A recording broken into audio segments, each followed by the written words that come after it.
What's going on YouTube, ladies and gentlemen? Today I want to go over a simple method I use for measuring my lands. And what I mean by that is I want to find out exactly where my bullet is, 30 caliber, 212 grain. I want to know exactly where it's going to meet the grooves in my barrel. And then I can make the appropriate adjustments later on. I can back it out. I can even make it deeper to where it's hitting the lands. I can measure it to where it's jumping just a little bit, 10 thousandths, 8 thousandths, 7 thousandths of an inch, whatever. And that all depends on what your rifle is going to like. Not every rifle is going to like every measurement. So keep that in mind. I mean, if this process doesn't work for you, and there are easier ones, this one I found to be the most effective. I've tried the Hornady gauge, and it works well. But I found that this method is a little bit more accurate, in my opinion. So let's go ahead and get on with it. First things first, gun safety. Make sure that your chamber is empty. Visually check that. No bullets in the magazine. I don't see a round in there. And if that seems to be a little forgotten sometimes, just bear in mind it only takes that one time to accidentally pull the trigger and you have no idea how far that bullet's going to go. Drywall, wood, stuff like that doesn't stop rounds. So safety first. I would certainly appreciate it, and I'm fairly certain your neighbors would appreciate it too. So keep that in mind. Okay, so all I do here, actually let me get a towel under here. Catch anything if I drip. I don't really want Loctite all over my loading bench. So all I do, toward the base of that round, get a little dab on there. Let it drip.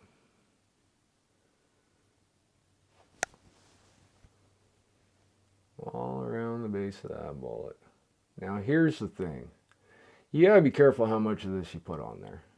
If you put too much, it'll get in your barrel, and then you're just gonna be mad and angry, and probably gonna leave me a nasty comment and stuff like that. And then just kind of dab that a little bit. At least this is what I do. You want to leave a good film on there. And place it in your shell. Give it a nice little push so it's good and stiff. And again, wipe off the excess. Believe you me, you do not want this in your barrel. I've made that mistake and it's not fun. I'm going to go ahead and insert the magazine. And as you saw earlier, there was no ammunition in it.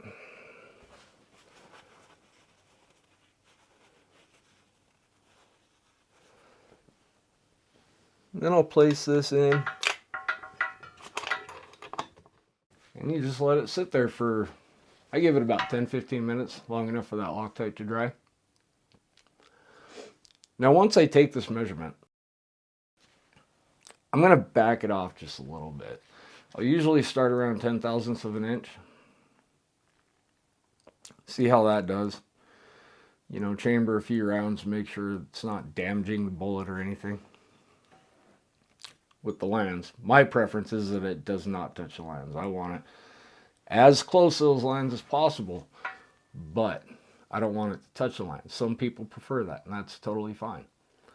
As I said earlier, your rifle might not like the measurement this produces. You might have to back it off, put it forward a little bit. It all depends on what your rifle likes. And again, there's nothing wrong with abandoning a round. Just make sure that you cover all your bases, because it literally could be 5 thousandths of an inch difference where your rifle is like, okay, that's the sweet spot. That's where I like it. So play around with it. Okay, we're back. So it's been about 12 minutes. I'm going to go ahead and pull this out.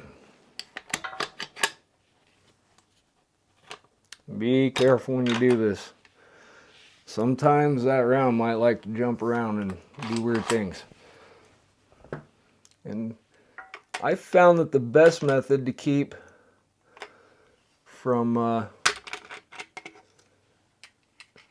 making sure that doesn't move is pull it out from the bottom, pull it out from the back. Ooh, we're a little top heavy, it appears. Go ahead and move that back just a little bit. There we go.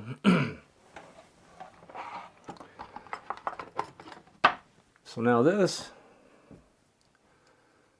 is where I'm going to get my measurement for where I want my bullet seating depth.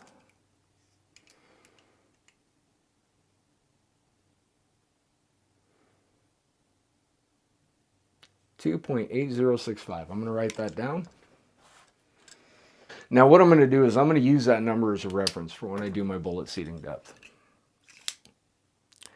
I'm going to start a little ways back from it when I actually do the seating. So hopefully I'll get, 2.8, 175, 150, whatever. Either way, that's going to be my starting reference. So be sure to write these numbers down so you can reference them later. And whatever measurements you do decide to try before you end up pulling the trigger, write them down. Write them all down and measure your groups. I like to shoot in 5-shot groups. Write down those groups too. See which one performs better. And you will eventually find your round. The round that your rifle likes. And when that happens, it's pretty amazing. I mean, your accuracy, your groups, everything gets better. So anyway, I hope this helped. I'm sure most of you already know these tricks and tips and stuff like that, but some of you might not, and it might be helpful to you. So that's why I do these videos. Anyway, like, comment, subscribe, all that jazz. If it wouldn't be too much trouble, I'd sure appreciate it. And also keep in mind, if you have better methods, or if you'd like to share something with the community, leave it in the comments. Or if you got ideas on how I could improve my videos, leave it in the comments. I'm quite the advocate of constructive criticism. So anyway, thanks for watching the video. Y'all have a good one, and I'll see you in the next one.